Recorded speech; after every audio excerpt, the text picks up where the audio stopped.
What is happening, PokeMoshPit? This is KillL2011, otherwise known as Sucker for Jessica, bringing you a quick tutorial of how to recreate your own challenge cup battles that you might have experienced on the Pokemon Online Battle Simulator, to recreate them on your Nintendo DS and Wi-Fi to play against you and your friends. So the first thing you're actually going to want to do is have an internet connection. Well, to be honest with you, you already achieved that part if you're going to be able to watch this video. So let's just skip all the unnecessary theatrics and show you some real steps, right? So the first thing you kind of want to do is go online, right?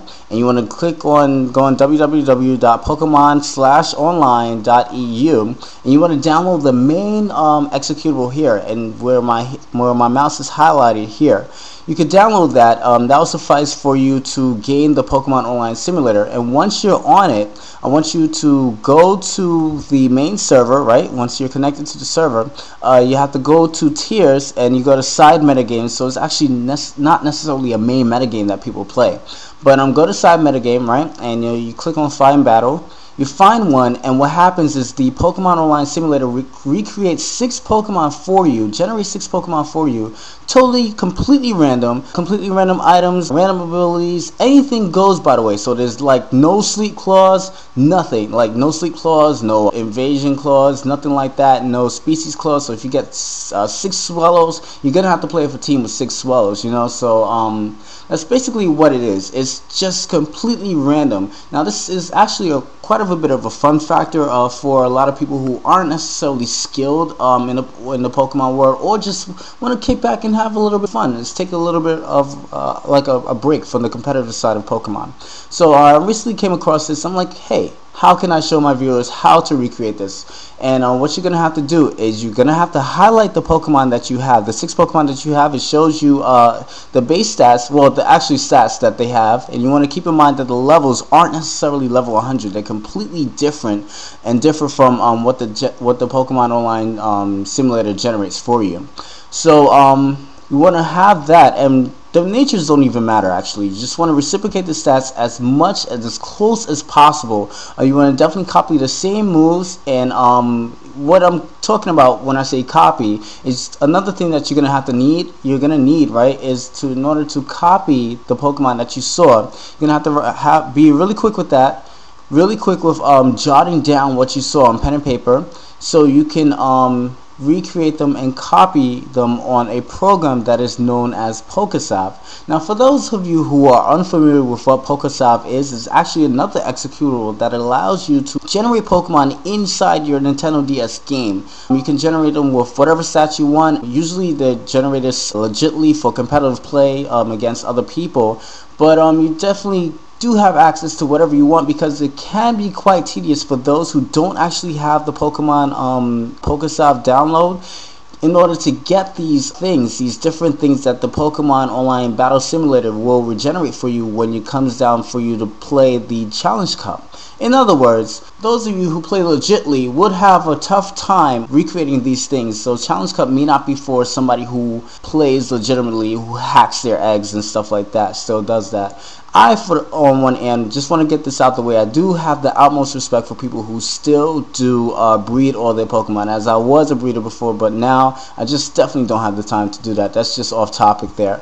But you definitely do want to have pen and paper so you can recreate that. Download that from that site, the pokestation.net.pokesav, or whatever other site will be most efficient. If you guys have a better upload, a better PokeSAV executable that you guys use, more power to you, use that, you know. But you can just recreate it, PokeSAV it there, have you and your friend copy them, and just meet them on Wi-Fi and play, have fun.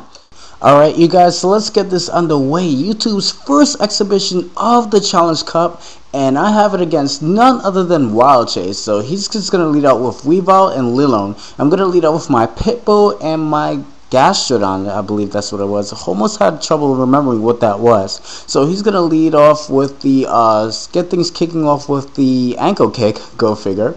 and his fight drill activates, giving him a stab increase with the ankle kick. Doesn't do anything to my Gastrodon. Got scared a little bit because I thought the ankle kick was directed towards my Granbull.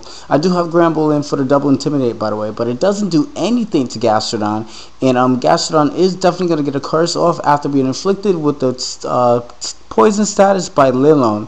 So let's just see what else he has. These are some pretty weird sets, but hey, what else do you expect when you come into a challenge cup battle? So this is just like awesome. It's like coming in with random stuff. He's gonna hit me with the return, right? And he's gonna do a lot of damage despite me having the Intimidator on that thing. And he's going to inflict some more damage with the Aqua Tail, right? And I'm gonna get off a Mud Slap on the Drapion to decrease its HP. Keep in mind again that there are no clauses in this thing, none whatsoever. So if you get a Darkrai with like Dark Void and a doubles, like more power to you, because it's like double sleep right there.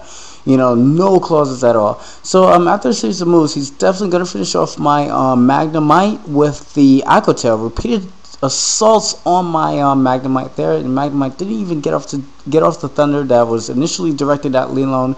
And I'm just losing health a little bit. Bring back in the Granbull just for the double intimidate again, so that's -2 for the Lilone and -1 now for the Drapion. He's gonna hit me again with the Aqua Tail. I'm not doing all too much to my Granbull. He's gonna double team my Granbull. As I said, a Reflect, which is awesome. Thinking about going for Reflect instead of immediately going for the close combat, because I might definitely want to spam the intimidate for later on.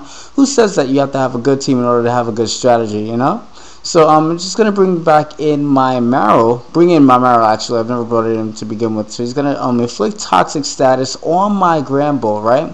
And I'm gonna get off my light screen, which is amazing because the thing generated a dual screener kind of setup that I have here, being that my Granbull has Reflect and my Marrow has light screen, but it's like all to no avail because my Granbull also has a close combat, which also lowers my defense. So if you want to stay in with Granbull for long-term battles, it just defeats the purpose of having close combat and the Reflect. I'm just rambling on anyway. He's just gonna go for the Thief on my Marrow. But I guess he probably forgot that he too probably is holding an item, so it's not going to necessarily steal the item that I'm having right now. Definitely going to superpower the Lilone, the real one now, after I'm taking on the Zoro. I can't pronounce that properly for some reason. But I'm just gonna switch back out my Marrow, back out into my Granbull, just try to get off the Intimidate again. Especially since my Marrow did take the -1 for the superpower here. And I'm just gonna continue to inflict Icy Winds so that my Kecleon and my Granbull will be faster than those two threats that he has out there. Being that I do have the slower out of the majority. Mud Slap is definitely taking an effect. He did miss his Aqua Tail directed at my Kecleon, and I'm just gonna do Icy Wind again, but fortunately for him, his Drapion is not gonna avoid it like it did last time, and thanks to all the intimidates that I have been doing on the Lilone, it's not going to do all too much damage with the Flail despite its low HP, and he's just going to bring in Luxray, which kind of scared me at first, and his last one, which is Glameow. So I'm just going to bring in my Pitbull again just to get off my final set of intimidates off on the two Pokemon that he has left. He's going to hit me with the Cut, and Cut is not going to be able to finish me off thanks to the intimidate that I just inflicted. It was imperative for me to get off the Icy Wing since everything I have on my team is definitely slower than those two threats that he has out there. My light screen dissipates, and he's going to Sucker Punch me before I get off a close combat on the Luxray, being that I'm more concerned about Luxray than I am with Glameow. I'm just going to hit the Glameow with the Hidden Power Fighting, right? And he's going to, fortunately for me, miss his Thunder Fang. I'm going to predict the Sucker Punch on the Kecleon. I definitely do want to get rid of the Glameow right away, since Glameow does have the priority out of the two. So I'm just going to hit both of them with the Swift, and I get a critical hit on the Glameow, which is completely awesome, what I was aiming for here. Just has Luxury Ref. I'm just going to go for the Twister and the Waterfall just to increase my chances of obtaining a flinch, which unfortunately for me, I do get at the moment. So I'm just going to go all out here, go for the Double Edge, and finish this thing off with the Collaborated Double Edge and the Waterfall for Marrow. So it was definitely a good game. Viewers, do not forget to check out the rest of PokeMoshPit's videos. Don't forget to rate, comment, subscribe, and like this video if you definitely enjoyed it. So more power to you guys if you want to check out Challenge Cup. Alright, peace.